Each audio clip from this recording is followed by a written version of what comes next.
Hello, everyone. Well, first of all, I really want to thank those of you who joined my wine club for the very first time after we relaunch it. And this is a wine club where I find the wines I would drink at home.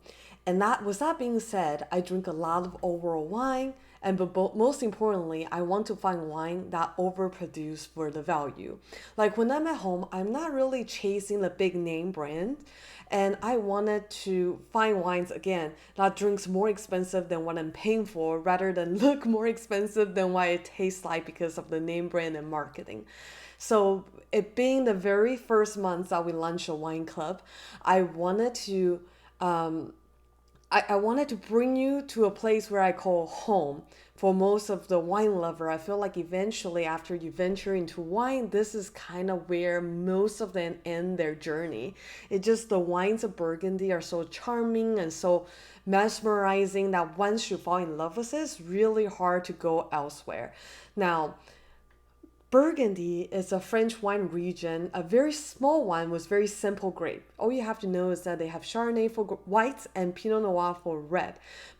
What's so complicated about the region is that it has so many different village microclimates, a producer, and very, very fractured vineyard.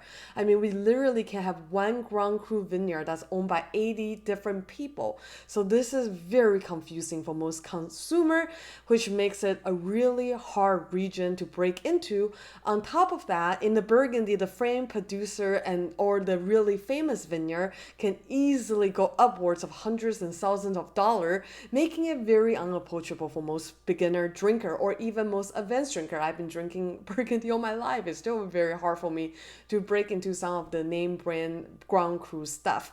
Now this month, it was my purpose to find three really unassuming Pinot Noir made in Burgundy that I would drink at home, and it overproduced for its value. Things that you may or may not heard of or would even pick up in a wine store if you see it, just because, like I said, there's so many regions in Burgundy and can get really confusing, and this might not be super recognizable.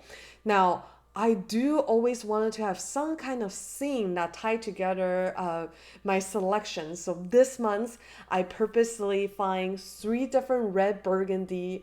Number one, all from the 2016 vintage. 2016 was actually a superb vintage. You will hear the Burgundy producer whine and cried about the 16 a lot. That's because they had a pretty bad frost during the spring. And depending on the region and the vineyard, people lost anywhere from 20 to maybe 80% of their production. So it is a very small production but high quality year for them.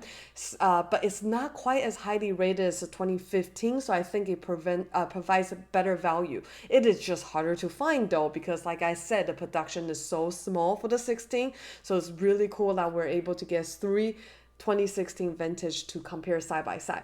Now, the second thing I wanted to tie this month's wine club together by is I wanted to find you nothing from the famous Côte de Nuit. Now, in Burgundy, there are many big sections, but if you are a Burgundy drinker at all, or you've listened to any of my previous video, you will know that the most famous region for quality wine in Burgundy is called the Golden Slope or the Côte d'Or. But Côte d'Or is separated between a north and a south part. The northern part is called Côte de Nuit and the southern part is called Côte de Beaune. Côte de Nuit is where all the famous big name brand red Burgundy are normally from. I mean, it hosts all the famous villages for red wine like Gevrey-Chambertin, Chambon-Musigny, Moret-Saint-Denis, of course, the Vosne Romanée hosting all the DRCs. So people are very familiar with Côte de Nuit and its villages because they're so famous for their red Burgundy, but people might not be as familiar with the Côte de Beaune, which are normally more known for its white wine. But surprisingly, there's a lot of great red wines in there. So I find just three amazing red wine, all from the Côte de Beaune, none from the Côte de Nuit. And of course, like I said, I'm kind of a bargain shopper. I'm always looking for value. I think it is the value that was brainwashing to me growing up in an Asian household, that we're always looking for things that provides higher value. So if you were to Google, and of course my wine club member have a list of wines, if you to Google all three of this wine and you add their regular retail price together, it actually goes up well above about average 190 for this three bottle. But like I said, this has been a very unprecedented year with the pandemic, the restaurant closing down, and it created an amazing opportunity for small retailers like me in order to find some wines that's normally not distributed to small retailer and or might not go on the major discount that it is on right now. So I'm able to offer this to my wine club member for $150 for the three bottle. So huge saving along with great quality. Now let's jump into it. I can finish three bottle on my own, so I caravan about 2 ounces from each one of them, so I can drink live with you. And if you do have a caravan at home, and I do recommend if you can try to drink all three of them side by side, because I think that the best way to really learn wine is when you have a thing put together. Kind of like this year, I did a lot of virtual tastings. The whole idea is to have a thing and to find wines that's kind of similar but different. So then you really can fine tune your palate and understand how they're different individually. So we're going to start with the very first wine here. Now this is the 2016. This is Le Domaine Bois Bonfoy, sorry, I'm like having problem with the French pronunciation, just like you. Doesn't matter how long you've been in the wine industry, if you don't speak the language, it's hard. This is their Chassagne Montrachet Old Vine. And this wine is actually, I feel like I'm going to repeat myself a lot because I don't look for things that's super massively produced. So of course, everything's handmade. Literally they make their own barrel, they cork and label everything by hand, and this is a very small, unassuming, and I've sold their white wines before. I feel like they just always overproduce for the quality of wine. They have 20 acres, and they used to only sell to their friend neighboring domains that buy their grape to put it into their as their own label until 2016. And they are super old school and traditional, and they still use wood press from their grandparents' generation. Like nowadays, if you go to the winery and if you ever walk in the back, there's all this fancy different ways of pressing the grapes and all this big machinery. These guys are still using the stuff that you usually see at winery as an antique that they put in front, like the wood press from back in the day. That's what they still use. And then the juice is fermented in neutral French barrel and with neutral yeast, unlike a lot of fancy places that ferment their wines in stainless steel. So again, old school, old school, old school. And they barely use any new oak. It's usually about 20% the most. They have about 8 different parcels, and all from Chassagne and Montrachet, and most of them are white, and they're all very delicious. If you ever get your hands on them, I highly recommend getting a try. But this one in particular comes from quite a few different parcels in Chassagne and Montrachet, and they're old vines, so they're average over 50-year-old vine, and they spend about 12 months in 20% new barrel. And of course, they're being super old school. They are unfined and unfiltered. So it's really cool. So I would recommend when you have 3 of the wines side by side, smell them all first. Okay, you should, I highly recommend you pause me, because a lot of the time once I start talking, it will influence of what you think you're tasting. So now will be a good time to pause, smell the sweet wine, form your opinion, and then come back. I'll wait. Okay, you pause me. Did you pause? Did you try the sweet wine? Okay, now we're back.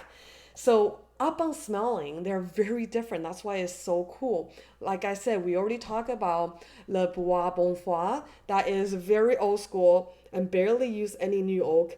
So you can smell the terroir, like the soil, the mushroom, the tea leaf. It's a really well balanced between fruits and earths. Actually, if you're used to drinking California wine, you'll think this is very earthy. But to me, they are very balanced between the earths and fruit. Whereas in California, whenever you stick your nose into a glass of wine, all you get is like big fruit smack you over the head. So this one's really fun because you got a good balance of just ripe cherry, cranberry, raspberry, But like I said, so many of that dusty minerality, a little bit of forest floral, tea leaf, mushroomy, like umami flavor in there. Again, that's a beauty of a winemaker choose to not use a ton of new oak. So you're letting the terroir, letting the soil, letting the grape consume rather than all the oak spices, all the vanilla, cinnamon, nutmeg, all that baking spices, those come from the oak. There's it's not a lot of that in here. Hence why it's a very elegant wine. I do recommend. That's why I'm putting it in the first in the lineup. There's a reason why I go in this order, but it's really, really kind of enjoying Burgundy. Like it's not super made up like a girl next door.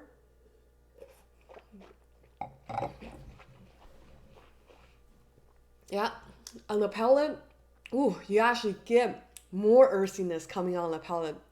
Again, because he's not using a ton of new oak, he's not using designer yeast. There's nowhere to hide. He's not making a super polished, fruity, like pretty beautiful wine. Like imagine a girl in a magazine like it's perfectly made up with Photoshop. This is not that wine. You will see a little bit of that flaw, that earthiness, that leatheriness on the palate, which is amazing. This wine would go so great with one of my favorite Burgundy wine pairing, which is duck breast. If you can just get a seared duck breast with this wine, perfect. Actually, all three of them will work, but I'm going to talk about the difference and variation. Now, before I talk about the second one, so this is very enjoyable. Definitely drink this one first. Now, the second wine that I want to showcase is in another region. I feel like a lot of the good Burgundy lover who knows what they're doing do love the Pommard region. So this is Domaine Burgonde de Vaux, Pommard, Le Vigneault, Côte de Beaune, France. And this is a older, much older estate. So they started back in 1899, but they only have 6 acres in surrounding the Haute and select parcels in Beaumont. Now, land in Burgundy are extremely expensive. That we can get into a whole nother story later because there's only so much vineyard you can add to it. That's it. So you can honestly expand unless someone is willing to sell, and some of the best vineyards that people will not sell unless it's a ridiculous good price. So it is great that because lands are so expensive, I mean, of course, you can chase a fancy vineyard and a fancy producer. You'll have to pay a pretty penny for it. But it is great to find a smaller producer that can turn the so-called underdog vineyard in Pommard into really great offering from Burgundy. Now, they again, just like the first wine, they used to sell most of their grape to other producer. Here's the beauty. I'm gonna stop right there. Here's the beauty of globalization of internet and technology all over the world, not just in Burgundy, in Champagne, in Napa as well.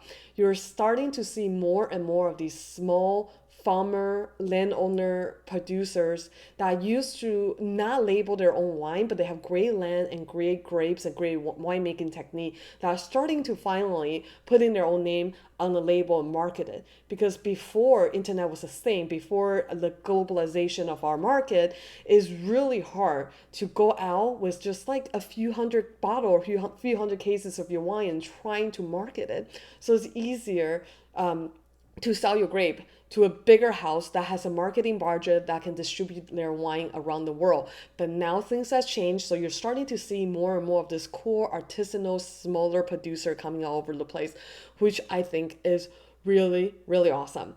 Now, this is the really like, so they didn't start selling their own wine until 2012. They're really focused on low yield and of course hand harvested. You're gonna be really tired of hearing me saying that for all three wine because that's the only way to do it. And again, this is one more time old vine, 50-year-old vine, and Le Vigneault is a side a site in Pommard that sits right on the forest line. So just above the Premier Cru plot, but doesn't qualify as Premier Cru. So again, extremely good value, and it is a south-facing vineyard and very very steep. So usually the more difficult the terrain, you produce the more intense and delicious grape, and it has very rocky soils, a lot of limestone and clay, of course, just like your classic Burgundy. Now this one, for those of you who might lean a little more towards New World style winemaking, I bet this one will be your favorite, because all of the three, because of this, first of all, just the way Pommard is. Pommard is just known to have very like sharp, racy, juicy red cherry fruit and very floral. So if you're smelling the first and the second one side by side, huge difference. Like this one, the fruit jumps out of a glass so much more. It like, is so much more sharp and intense and focused into your nostril of red cherry, cranberry, mountain strawberry. Is a lot more red and floral driven, and it just has that touch of softness on the palate. It's just more comfortable. This is a little more earthy, a little more earth and fruit balance. This is more fruit driven. And we get to this, that's why I put this one as the last one, is the big like structure, more rounded and more earth driven one of the three. But they're all so different. That's why it's so fun and cool to drink them side by side. But this one, ooh, focus. This one knows where it's going. Like I got the cherry, I got the cranberry, and I'm going for it. Amazing. And again, a lot of pu'er tea, what you call it, that pu'er tea, I think. Yeah, the darker roasted red tea. Whereas here, maybe you get some green black tea. This is like that dark roasted, like black and red tea leaves going on there. Less earthy than this one, a lot more fruitier.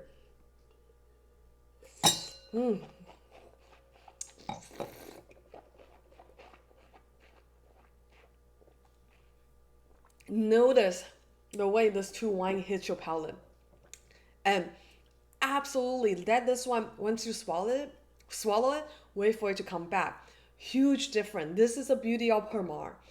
When you drink this, it should have went in very all over your palate, and it should sit in the back of your palate a little more. The Chassagne and Montrachet is more balanced between the earth and the fruit.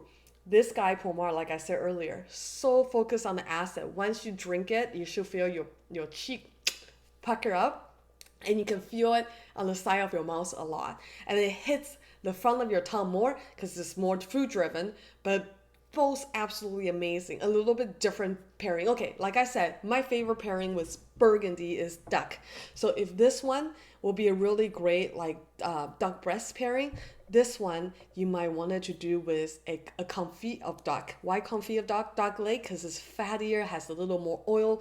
This one has a higher acid that will cut right through it. It has higher fruit that can kind of go and match and marry well with a heavier, saltier flavor of like a duck confit, if that makes sense. But both will work so well with duck. Oh, so enjoyable. Love it. This is very, very different. I hope you're drinking along with me here. But last but not least, we still got one more wine to go. So last but not least, this is another one of my favorite producer that I always think is a powerhouse for how much they charge for their wine, the Domaine Maurice. Du Larche Alvergelus Pernod Vergelus Premier Cru. And this is a hidden gem of Burgundy. Let me hold it here. I love what I get when I first tasted this wine about 7 years ago. And every single wine he made that I've tasted in the past 7 years is so intense. The flavor and the body that it produced for the price that they asked for is very impressive compared to a lot of the other Burgundy, fine. Now, this one is actually fermented in stainless steel tank, but the vineyard does practice all organic, of course, hand harvested. You're hearing me saying that for the third time. And once again, no more than 25% new oak.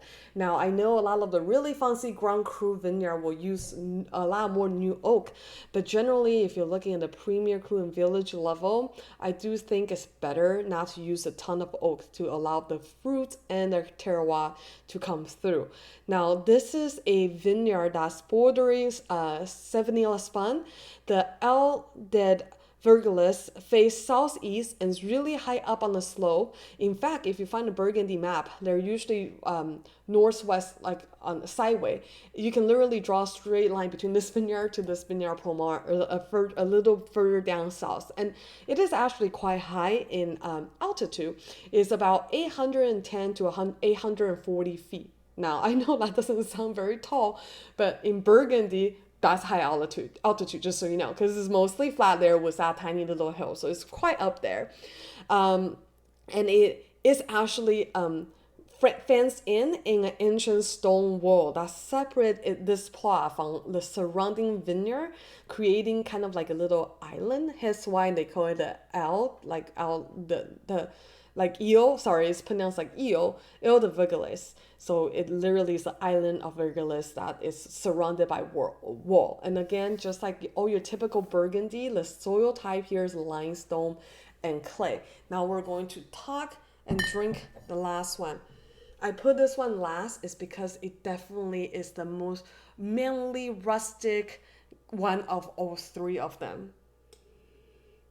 And this one takes a lot longer to open as well. It's like this too, as soon as I pour it, it's ready. I had this wine, all three of this wine poured probably 20 minutes ago.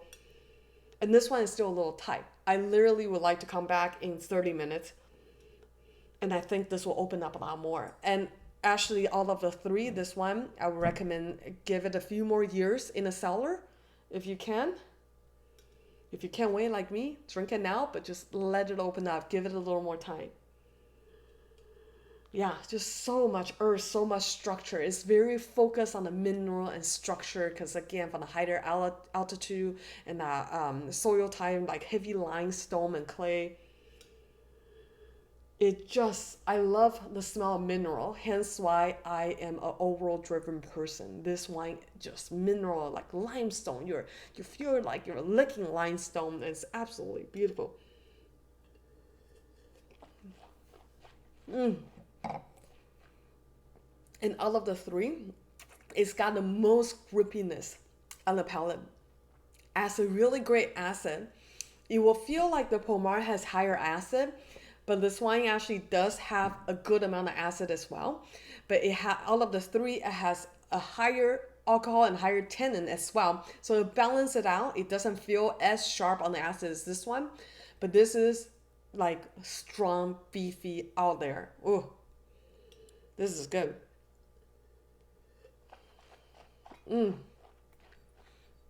Now, when we think about Burgundy, oh, if you really want this to open up, this one is great. It's complex. You need to give it a little more time. When I drink this wine, the food I want to eat with it is not something that's very accessible and not everyone like it, but I love it ever since I was a little kid. I love squab. So squab, smaller than obviously your duck and chicken, but so much intensity in flavor and a much tighter muscle tone because it's just a smaller bird and does more exercise. It's just a firmer, smaller muscle. And a lot more intense gamey flavor. This wine will be able to match up with a head-to-head if you're doing a delicious roast squab. So again, when it comes to food and wine pairing, I like to think about the intensity and the mouthfeel and the structure of the wine to match with the intensity and the mouthfeel and the structure of the food. That's why the very first one, I thought this one was the most kind of balanced and elegant and good, again, balance between fruit and earth. So this one, I said a simple duck breast, nothing too complicated. You don't want to sauce that thing to death, just something straightforward. And the second one, because the Pommard has a very beautiful elevated acidity and really focused on the red fruit, I can see this going with something like a dark confit, something with a little more oil and a little more depth, and that needs a little more acid to drill through it. Oh, this is so great. And then last one, this one is a much bigger, most structured one out of the three. So yeah, you need something a little more intense, a little more flavor. So a squab and some kind of game or some kind of smaller bird than your normal duck. Or if you're Asian and you're weird like me, from time to time we like to braise interesting parts like a chicken wing, duck tongues, chicken feet. If it scares you, don't do it. But this will go great with that because when you slow braise it, we use it with a lot of soy sauce, mirin, ginger, scallion, and the flavor gets very intense. And the meat is just got a lot of flavor going on. You can actually have something like this, like that's more earthy and more complex to pair with something like that. All right, so I really, really hope you enjoyed these three wines as much as I did for the month of November. These are the wines I truly would drink and enjoy at home, and it's such my pleasure and honor to be able to share this with you. And always remember, whatever you do, just enjoy the wine. Don't overthink it. If any of this is just too much, shut off the TV, shut off the thing, just enjoy the wine and make your own notes from it. Again, I appreciate you. I love you. Thank you for being part of this awesome wine club. I will see you in December.